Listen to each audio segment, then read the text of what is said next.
Hey everybody, we are back here in the show with the Las Vegas Gamblers, taking a look at some highlights from a game against the Royals that we had. It was a fun one, and we'll get to that game a little later in this episode as we basically finish the first month of the season. Going through, we're going to do things like set up our scouting board and all of that kind of fun stuff in this episode, so it should be a good one. The long balls were flying in that game, and I can't wait to show y'all how that game ended. But like I said, that will be later. So welcome back to the channel for those y'all returning, and welcome if you are new here to Champ and Sons.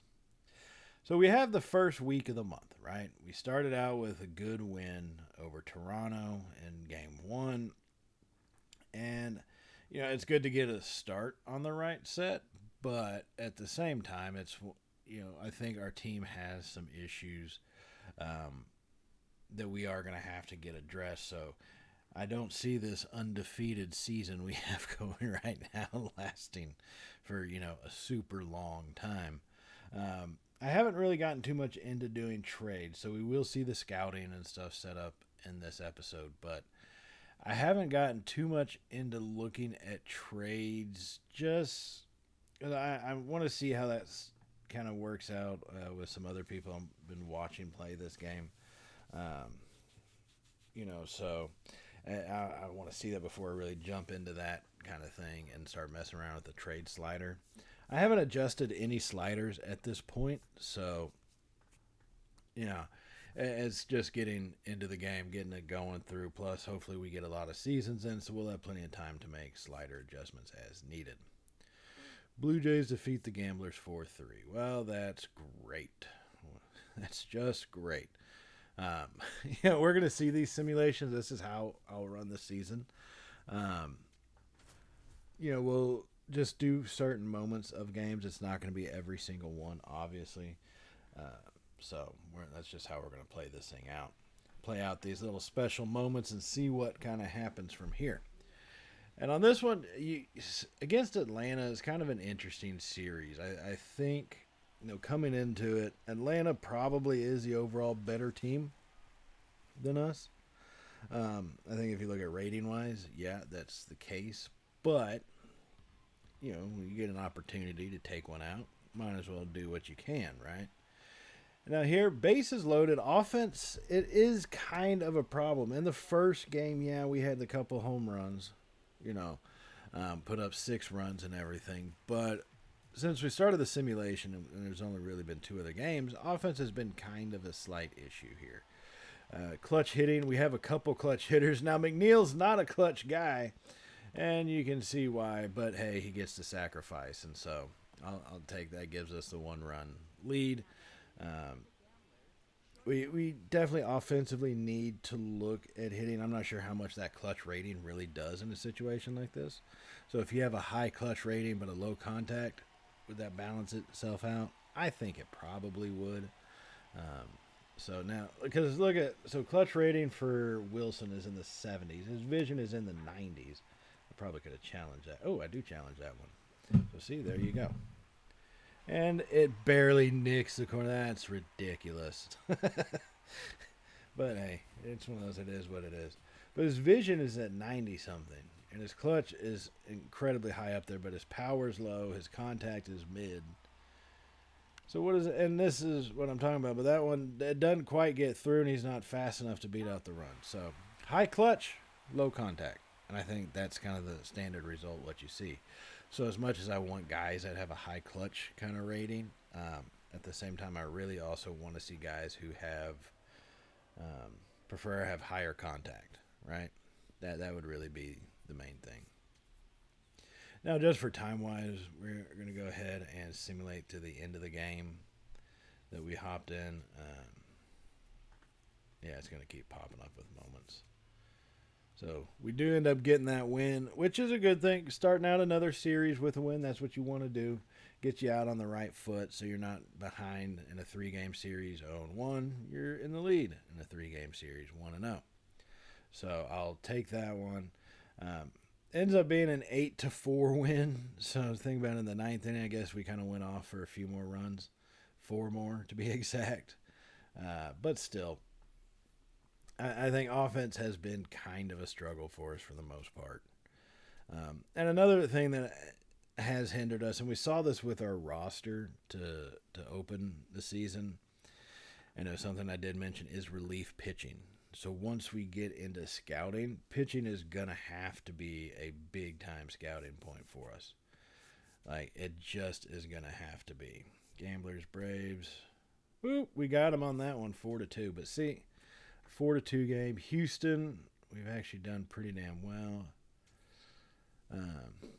2-0 in the Houston lead. I mean, right now we are 5-3 on the season. Grant, we're only 8 games in. I'll take what I can get. B. Basso is injured. He's already on the list. I will say I did set the injury stuff for the minor leagues to automatic just because I really didn't want to have to deal with that. I prefer to deal with just the people in the majors.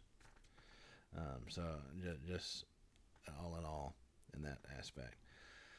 Luis Medina posted a 3.0 in March, collecting 7 strikeouts over 6 innings. So that's really just... Yeah,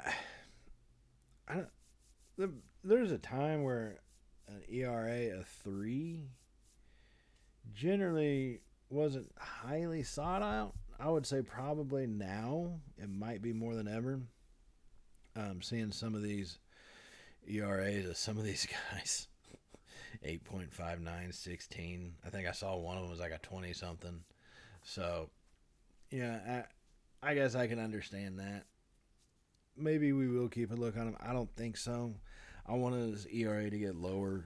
And plus, it's only been 6 innings. I'm not going to stress about a guy who's only been there for 6 innings. So now let's jump into scouting. Right? We pretty much know what our positional needs are. Okay? So we know where we are lacking in the needs for our team. We have an idea. So the real question is, can we find them? Do we have the scouts that we need? And in reality, I didn't go through and hire any different scouts just because the money was... I didn't want to just blow all of our funds for that earlier on. So we are going to go through, and we have the scouts that we do have, and you'll see a lot of them are looking for have a higher positional player rating versus a pitcher rating. But what I want to look at first is hit up Discovery for stuff. So go to Discovery and then start looking at players that we see from that point on, right? That's the way I really want to approach this thing.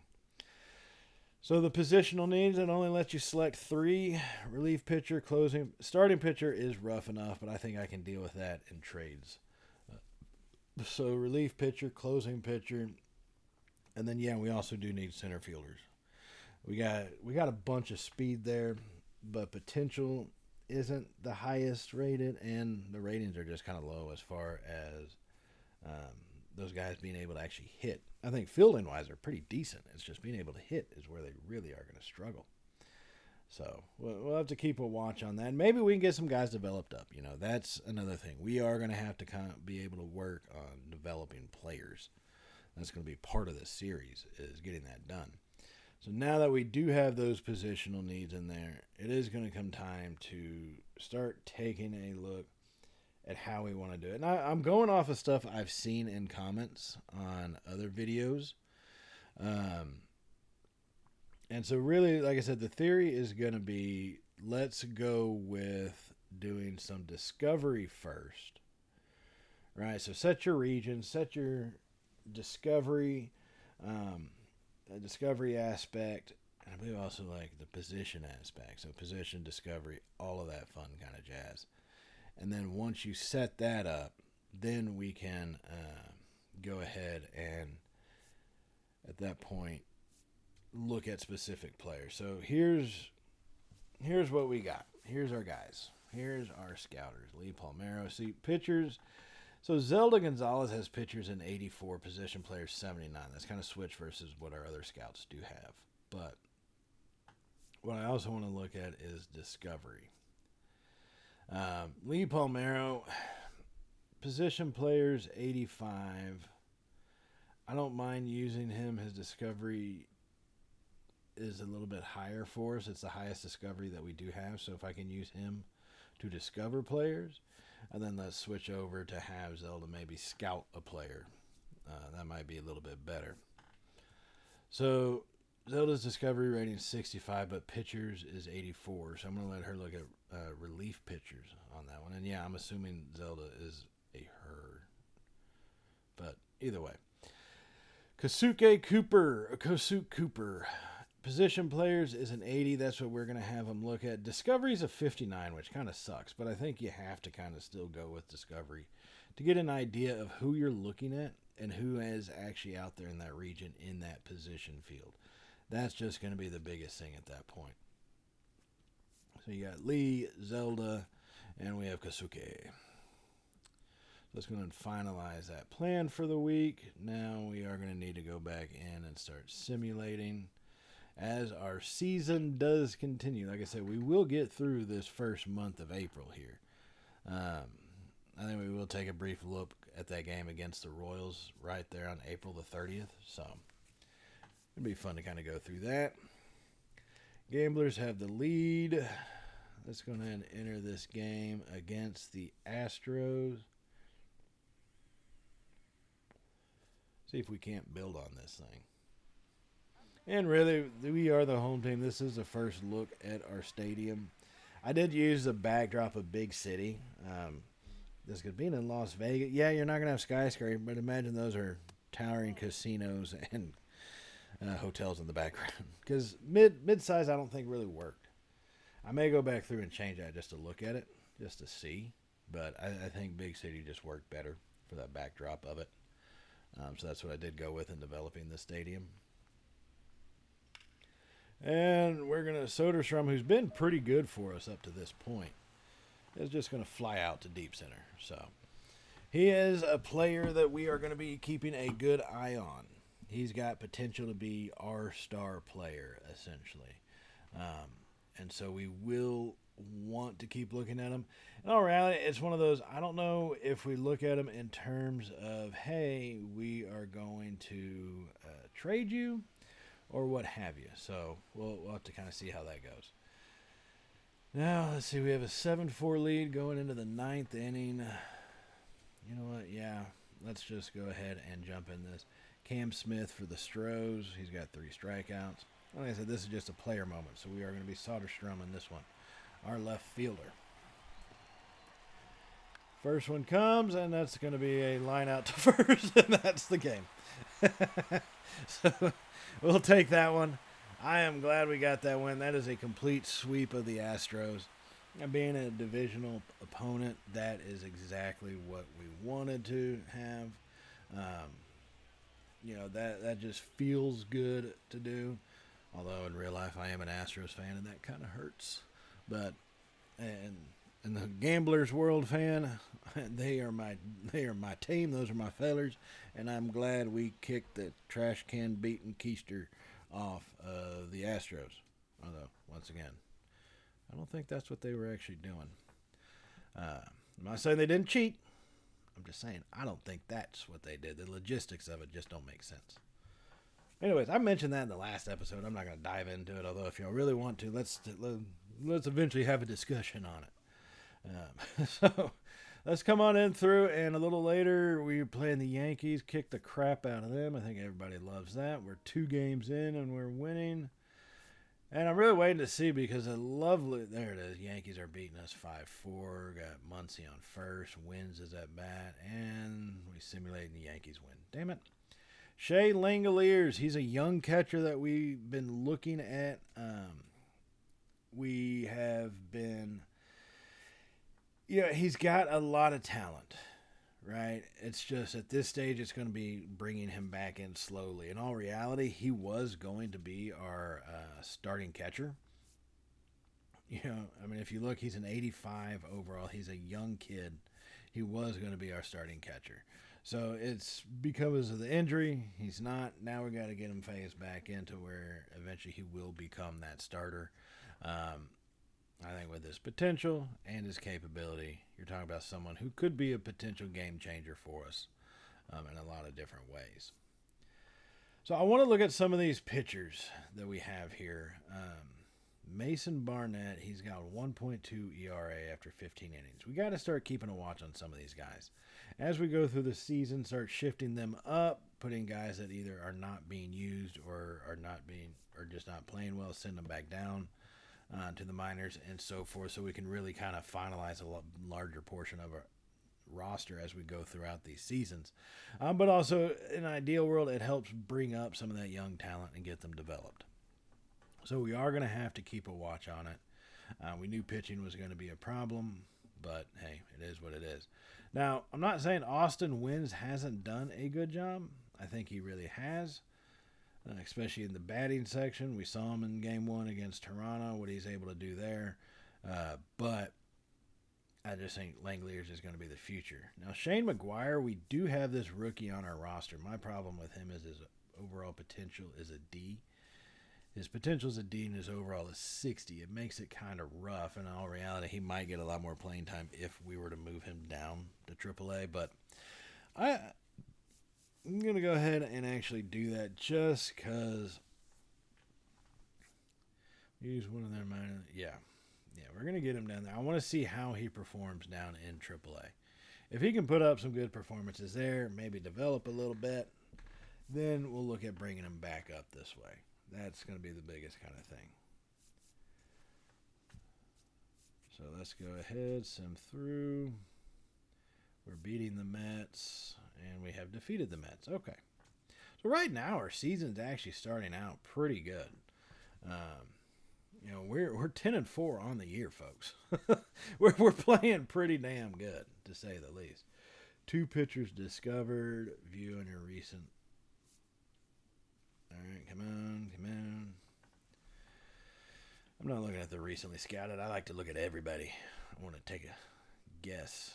Joe Horton, though, potential 75 to 99. That's got good potential there. Now, this one just caught my eye off the bat as far as the center fielder goes.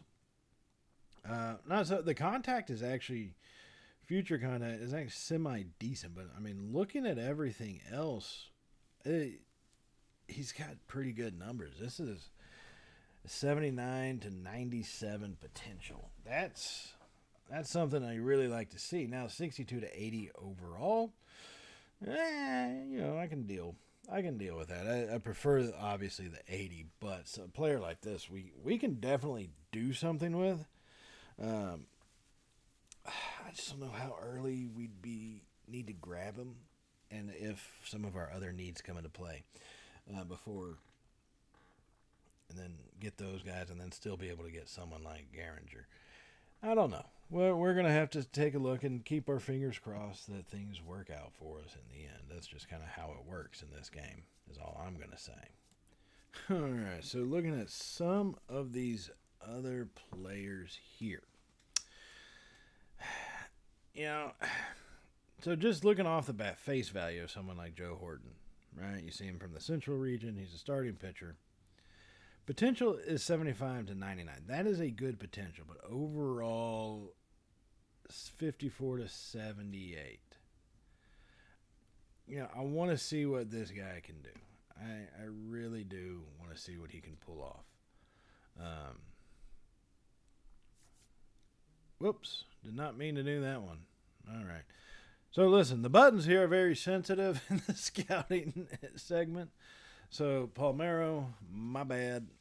Now I got to go find this bastard. Although look at some of these other players that are popping up here. Closing pitchers, starting pitchers. Although some of these guys are international. I haven't gone out that far yet, so I definitely need to take a further look at them. But what's funny is you have these guys that have pretty highly scouted. So that is kind of interesting to say the least. Andy Haskett, Chris Gehringer. Yeah. He has so much green on his report here. Just so much green that I don't know. I want to see what he does. That's really what it's going to boil down to. How his scouting finishes off. The other guys like Andy Haskett, not so much, but his contact and stuff is actually incredible. High potential. Overall, caps off in an 80. I wonder how they do determine that. I really wonder. So, like I said, calling agent to learn player motivation to sign. That's what we're doing. I don't know. So we got a center fielder actually already being scouted. Keisuke Cooper. Let's go ahead and let's edit that. I know we have some other like ground positions that we need to have looked at. Third base, it says, is one. Max Muncy's real young, so I'm not going to give up on that, but I do want to just take a look to see what else is out there. I don't think that's such a horrible thing in the world to do. Let's see. Who's this one we're looking at? This old Zelda here. Scouting big board. 55% motivation is what? For what? Because of our team? Yeah. All right. So I will say the scouting does take a little bit to get used to, right? It just kind of does. But I think now we've got a pretty good handle on it. Gamblers draft picks, round one, we're the 8th pick, 71st in round 2, or 47th and 71st, 86 and 3, 116 and 4, 146 and 5, and 176 and 6. I like having the 2 second round picks. In reality, I wonder if this game does do trades as far as the draft picks, since like you get in the NFL kind of thing. I'll trade you my 3rd and my 6th round for another 2nd round kind of pick. That's going to be interesting as I go through to look at it. I really am going to have to take a look at that one just to see. So, interesting thought. All right, let's take a look at a pitcher here. Nate Duchamp. Overall, 43.74. Potential, though, it has the potential to be up to 93 potential.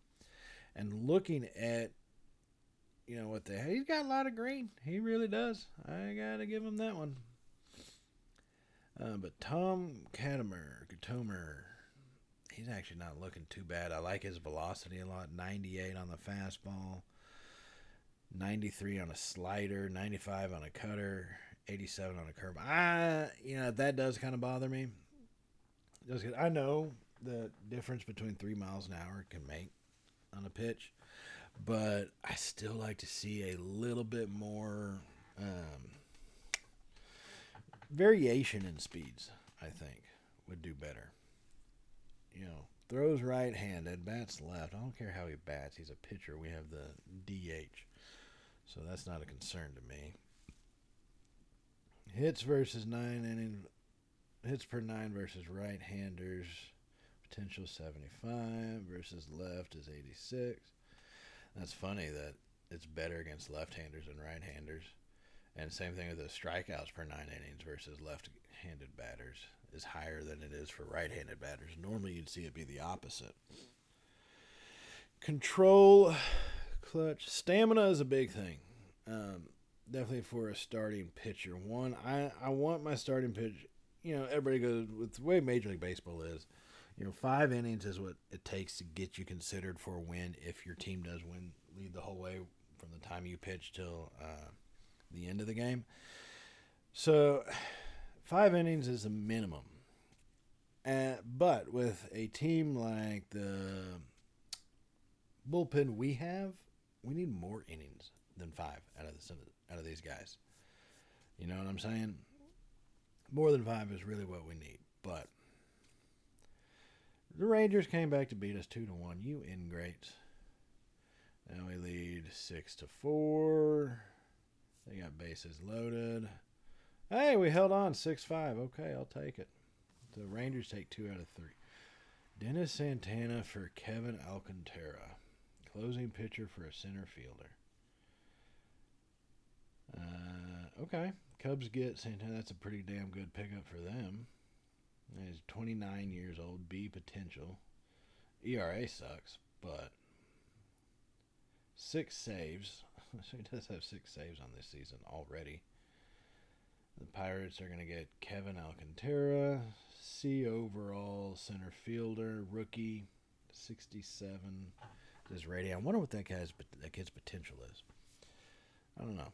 Like I said, we'll have to take a look at the whole scouting stuff as it kind of comes along later on. Man suffered an injury in Double-A, expected to be out in a few days. Broken forearm. That's the second one I've seen in this series. And I think I've seen it happen on some other YouTuber stuff. Broken forearm is just one of those weird injuries that they're going to have people getting constantly in this game. Because I know that's what Langoliers got in training camp. Or not training camp, but spring training was a broken arm.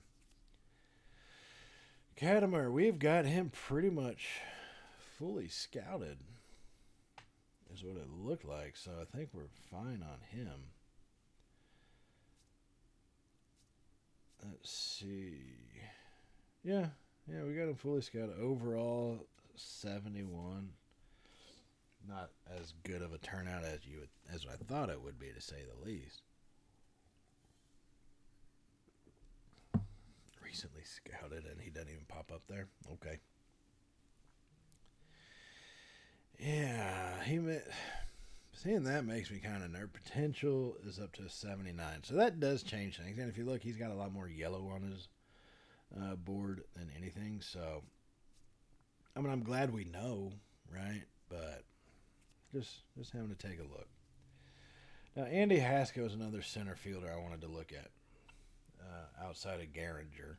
And I wanted to look at him just so we could kind of see how, what his actual development and so forth is. And we're starting to come down to reality on him. He still has his overall as a potentially 76 with his potential to 79 to 90.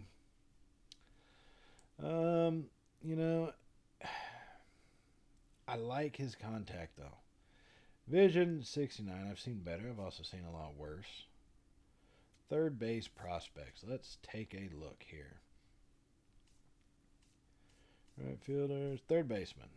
Will Hess, Matt Andrade,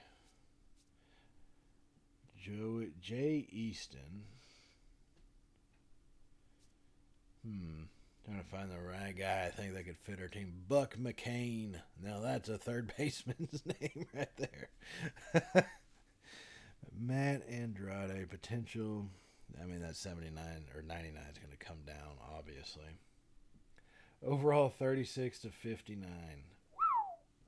Well, potential says 76 to 99 right now. I just wonder what it's actually going to be as we would scout them more. Reaction times look to be pretty good. Fielding ability looks good.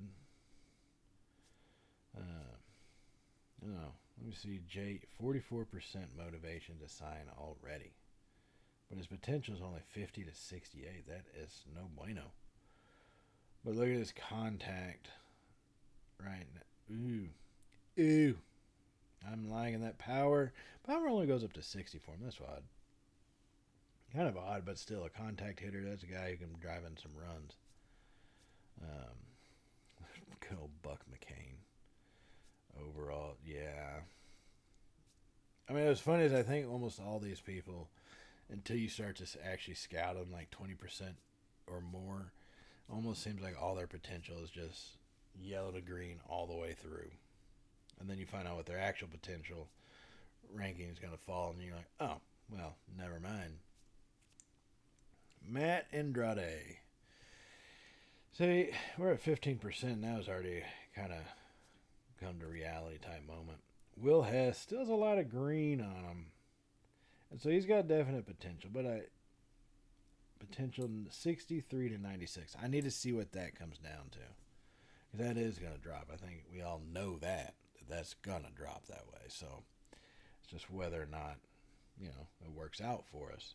It goes a little bit more in our favor, or does it go into hopefully he gets drafted by somebody else and they're fooled to take him kind of situation. That's just what I'm talking about.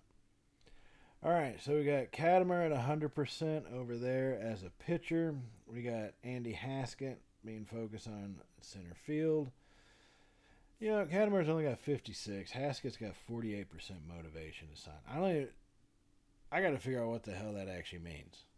Like, I've wondered if anybody's looked into that as far as the show scouting goes. Let me know. I know there have been other videos about it, and I've got to kind of check those out, but I'm just curious as to what that actually means.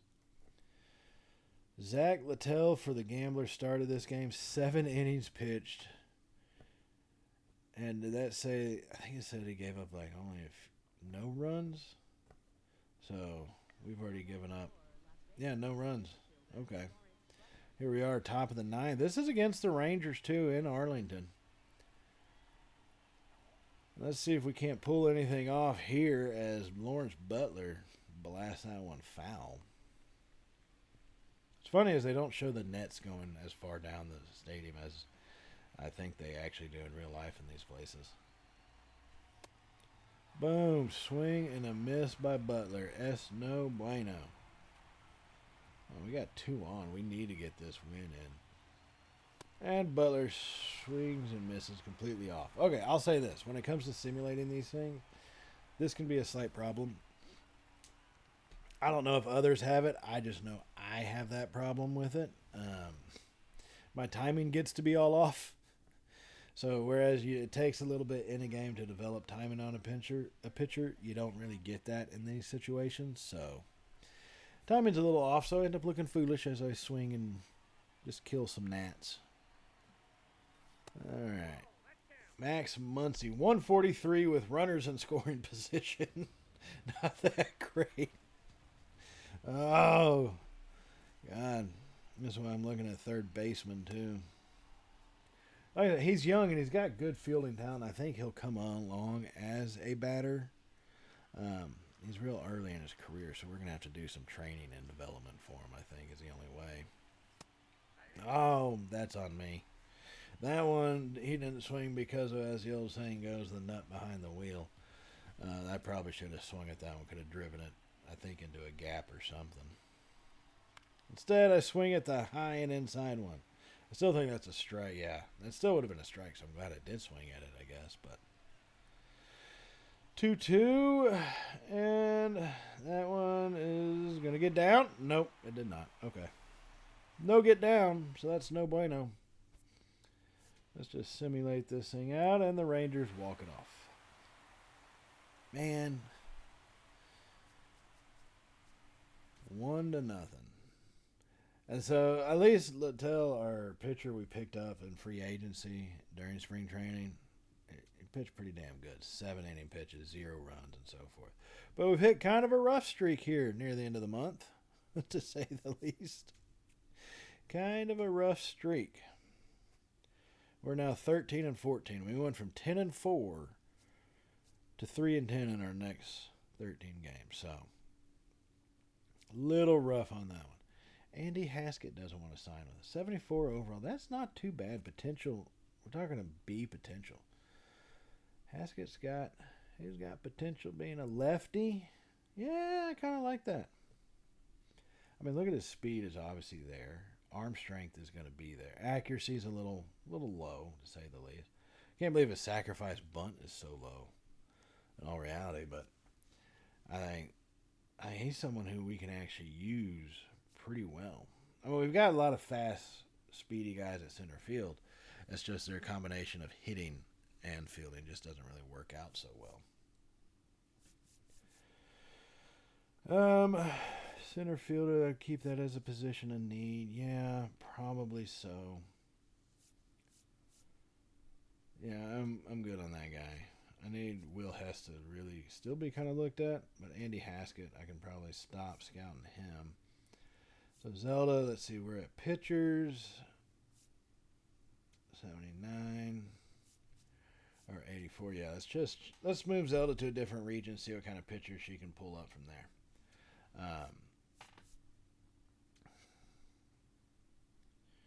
All right. Nope, wrong one. Boom, there it is. Lee Palmero.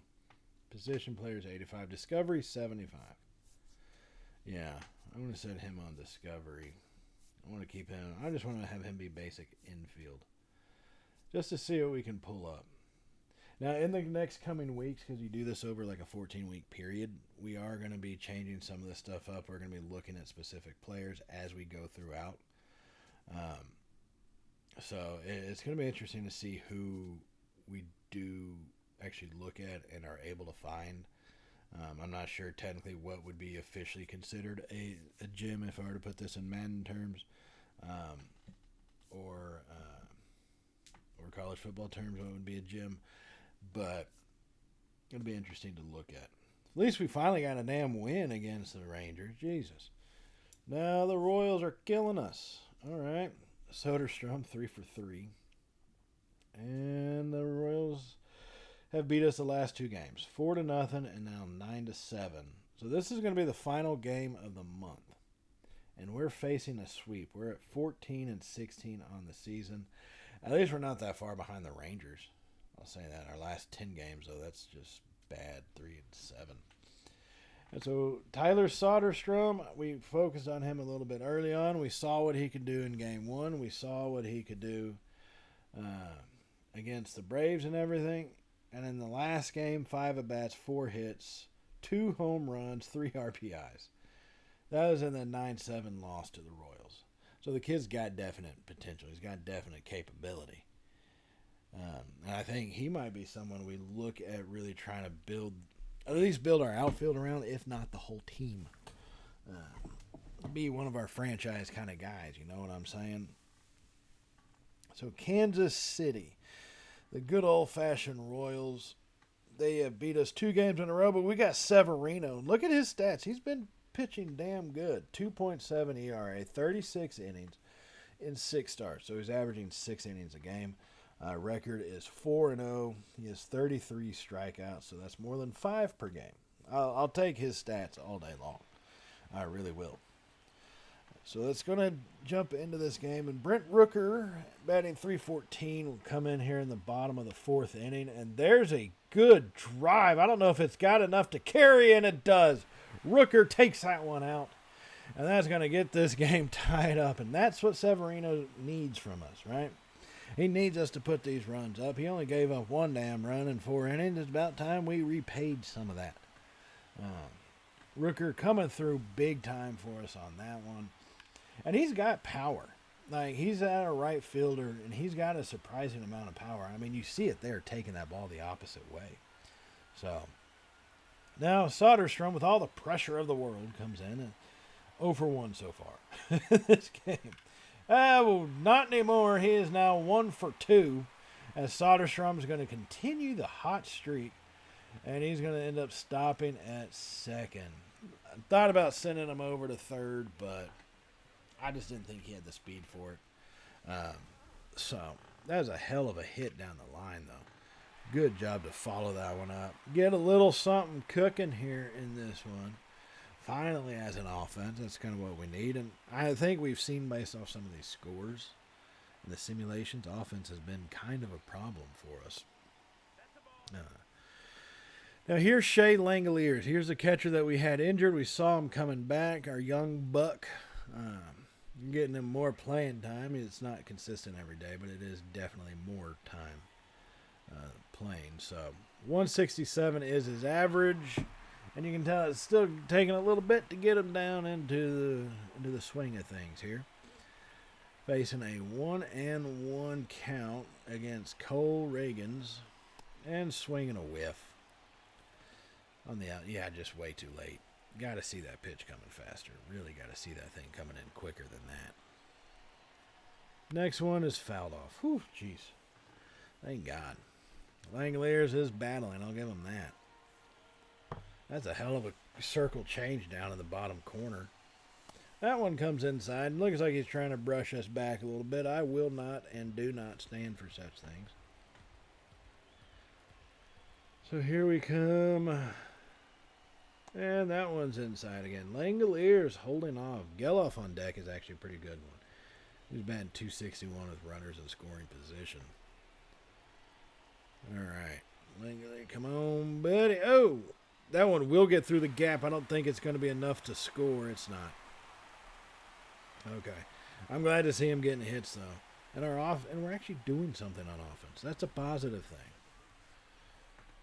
being able to actually get something done, get some hits, get the ball out into the field of play. Let's see what Geloff does. Now, there's no out. So even if we get into a ground, even if we ground out into a double play, at least we'll get a run in. I mean, I'd prefer not to do that, obviously, but I'll take what I can get at this stage. We've gone 3-7 in our last 10. I will take what I can get. Don't give me no dang guff. Our stadium is one of the highest population, I guess, highest attendance stadiums if we ever have a sellout. I think in this one there's like 38,000 people. Our stadium does hold, I want to say, 54 to 56.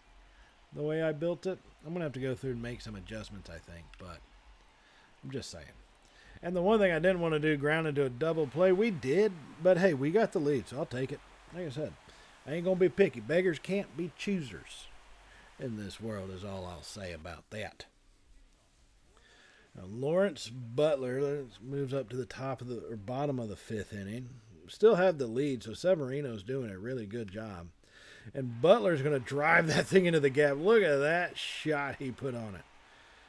Now, Butler's going to be heading into second, and yeah, I need to look at getting some speed on our board. That's what we really need. Let's get some speed going because I think if you have a guy who's fast, yeah, roll them dice, boy. Throw them craps dice right there, feller. I think if we have speed, you're talking taking a double into a triple, which is a big deal. So we definitely need to look at that. Now, Muncy, who's had some struggles, blasts that one into the very same gap. RBI is going to come home. Muncy's going to make it around easy. Thought about sending him for a brief second, but we didn't. And he's got some speed. If that one had gone to the other side of the field, if that thing goes into right center, I might think about actually sending him just to test out what his speed actually looks like and the impact of it. But there, I think it's just asking to be thrown out from it being on that position. All right, getting one run in with nobody on. No outs. And a line drive. Is that one going to get down? No. Oh, shit. He caught it. Okay. Nope. We're going to pull him back. Wasn't sure if he caught that one or not. Isbell makes a hell of a play. I'll give him that. Give credit where credit is due, as they say. All right. Kurtz, 1 for 2 on the season. Boom. Right up the gut. A perfect hit. And, yeah, Muncy's going to score on that one. 4-1. Look, our offense is exploding right now. I'm liking what I'm seeing here, fellas. It's been a rough last 10 games. It's been a rough last 13 games. Actually, let's be real. It's been a rough last 13 games. I'm glad to see us getting some offense. And we're going to go ahead and work ourselves out of the start against the starting pitcher, and we're going to force him to bring in a reliever. That's all you can really ask. See, at this stage, I think we're still in the 5th inning, aren't we? He didn't even get through 5. So let's just say even if they had the lead and we're just coming back on him, he ain't going to get credit for the win. He can't. He didn't pitch 5 full innings. Loser, as I would say. All right, Rooker's back up after blasting that home run to right field. Let's see what he does with it. Oof, 98. All right, this guy can throw some heat. And it's getting my eyes adjusting to it. It's funny the way it looks coming out of every pitcher's hands. Sometimes, and I wonder if that's what the vision stat really does for some of these guys. Because some people, it seems like it doesn't show it to you at the same, I guess, rate as others. I don't know if I'm trying to say it. I just don't know if that vision stat being so low means, you don't recognize the strike or the speed, or the game doesn't display the speed until a certain point. I don't know if that makes sense. I'm just curious because if that's what the vision rating is, then that makes total sense on why we have it that way. But if that's not what it does, then I just don't understand it, to be honest with you. All right. And Soderstrom. Oh, you ingrate. All right, he's going to ground out to first. A little too easy there. But, hey, we've got a lead. And, look, Severino's done a hell of a job for us. Here we are showing him the top of the 6th, looking at what he can do. Man on first. And they're going to call that one a strikeout. They said he swung on the check swing. I'll take it. His 5th strikeout of the game. So he's in for 6 innings. He's got 5 strikeouts. Now he's facing Salvador Perez, who's 1 for 2. Who actually I think is the reason why the Royals scored the first run. I think an RBI. Yeah. I got to get used to the throwdowns to second. I really do. That's on me more than anything. Whenever players do steal. This was the first game I've had where someone did steal. Oh, crap. Salvador Perez, just moonshot, no doubt about it. All right, well, 2-run home run, 453 feet later. Hopefully hit one of the Royals fans' kids or something. But he just took that one on out. So, yeah, as far as Severino goes, he's done a really good job for us. But watching the runners, even with Severino, I mean, the pickoffs, you can only do 2 pickoffs, and I've never really had those work in the show before anyways. But it's getting used to whenever they do steal and what's the mechanism for the throwdown to the base. I've just got to get used to that. Like I said, this is the first game where I've had somebody steal, or at least attempt to steal that I played. And all the simulation ones, none of that happened before. So it's just one of those, I got to get used to that and how that operates, how that whole mechanism and functionality works. But hey, we at least escaped the inning, to say the least, fellas. We have escaped. And now we would build onto that lead, so here comes the 5th inning, and we put in Joey Estes as a reliever. He was one of our lower-rated starters, so I moved him into the relief spot. And 2 guys on, Bobby Witt is at the plate, batting 162 on the season, an 0-2 count. And that's going to be a no doubt about it. Our center fielder doesn't even move. Just gone. Finito, out of here. Sayonara. And Bobby Witt Jr. takes the lead. I knew relief pitching would be an issue. I think we all did. But it gets from bad to worse. You know, he gave up the lead to begin with. And I just didn't really feel the need to bring in another reliever at this time. To be honest, I didn't think this would go that poorly. But you're going to see the game. It was 7-5 coming into this inning. Right now it's 8-5. And they just started shelling Estes. I'm not going to send him down. Part of me wants to for this performance. But to be fair, I left him a lot longer than what he really should have been. Salvador Perez, you saw him blast one earlier. He's going to fire that one out to right field this time. Rooker completely misses the dive. That's on me. And a guy with an 8 speed gets a stand-up double. So, you know, that's pretty damn piss poor. I really don't want to send him down. I might have to. At 11-5, and you're about to see this thing end up 12-5. I mean, they put up 12 runs. So they get 5 runs in the 9th inning. It just goes, like I said, from bad to worse, people. There's nothing good about the relief structure on that one. But if I'm going to look at things from a glass half positive kind of situation, you get to see exactly where your team does struggle, and you know what parts need to be fixed. So we do have that going for us. A pretty abysmal finish to the month of April. I understand that. I get it.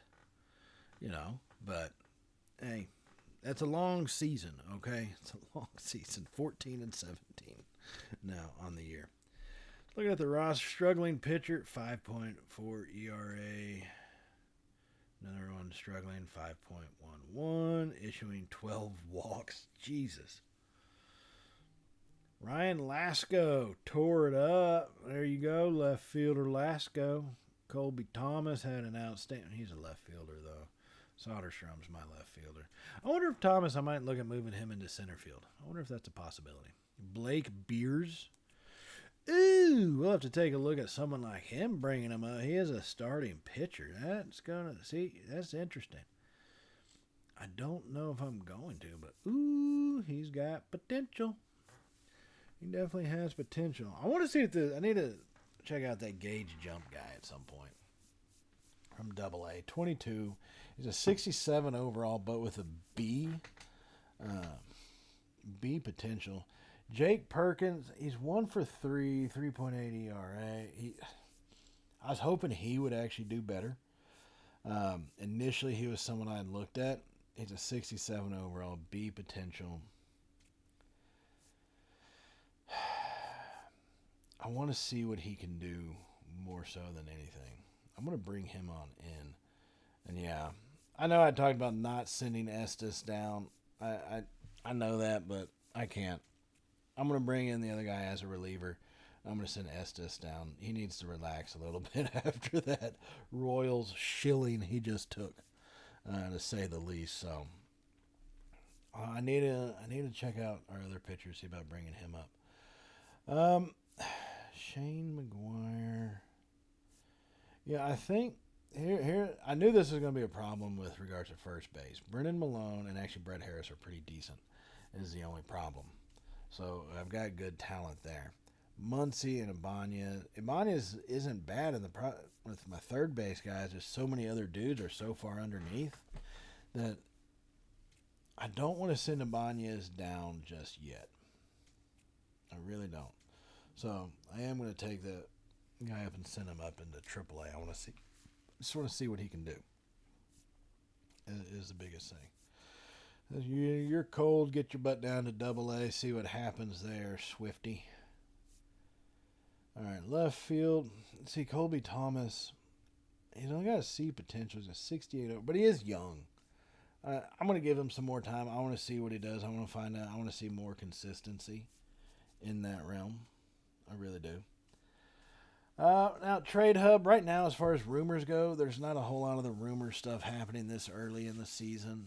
I have a feeling as we get more near the trade deadline in July that it'll pick up.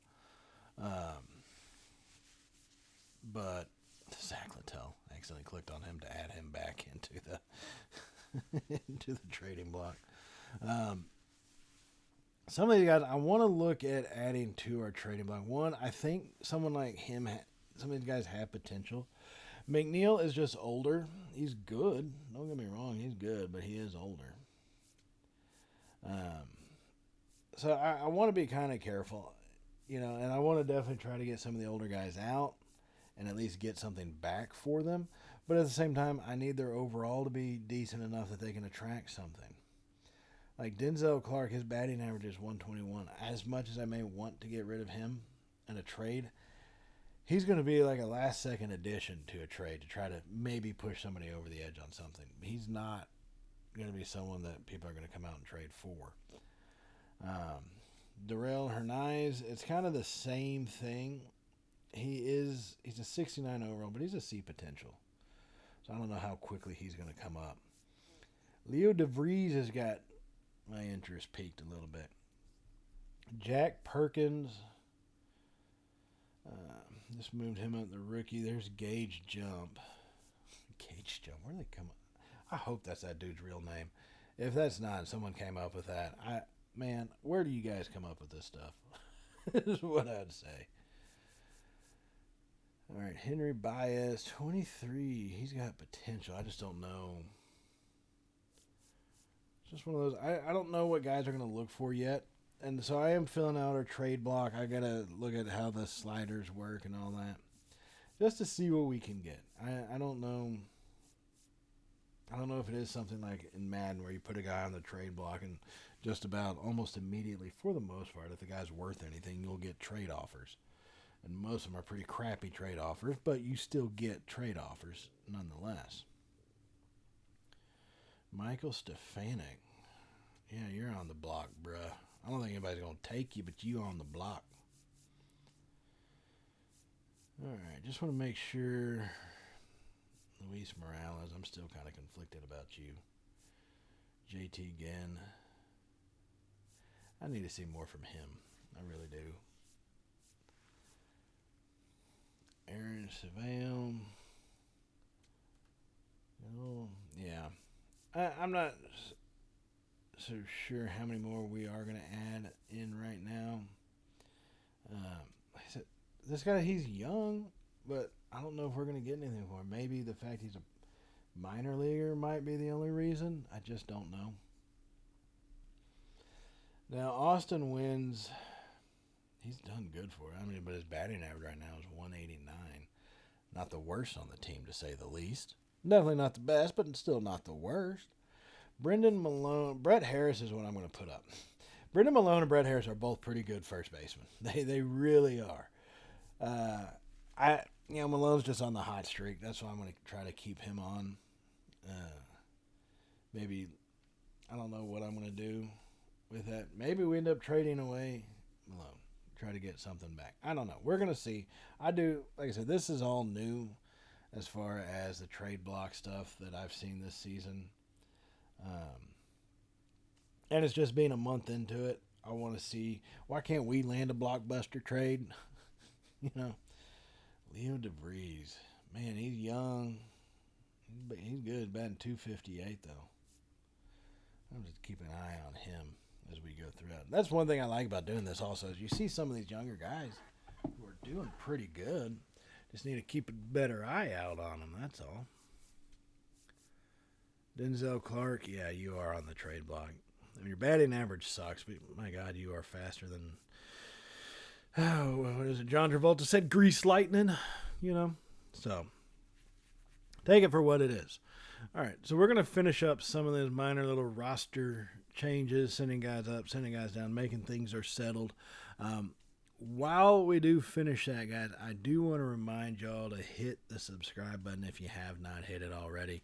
And definitely give us a thumbs up if you're excited for Major League Baseball being back in real life. You're excited for the series, and you're just overall having a good day. Definitely give us a thumbs up. It does help out the channel, and I truly appreciate everything y'all do for us here at Champ and Sons.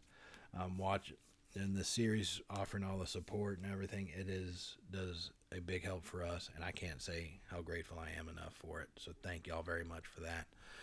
Hit that bell icon so you can be notified of all the content. Hopefully I get to be more consistent now.